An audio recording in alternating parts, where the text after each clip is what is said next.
This is EMPORIA Smart 5, and today I would like to demonstrate that you can download and install the Opera browser on it.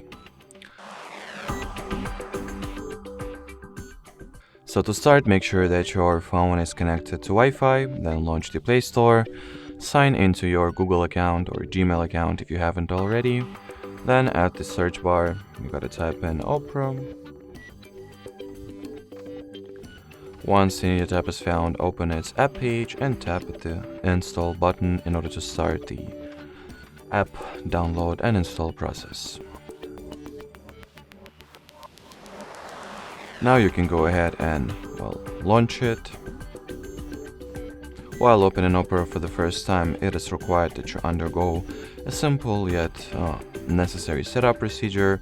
So in here, first decide whether you would like to set Opera as your default browser app right off the bat, or you can skip this step.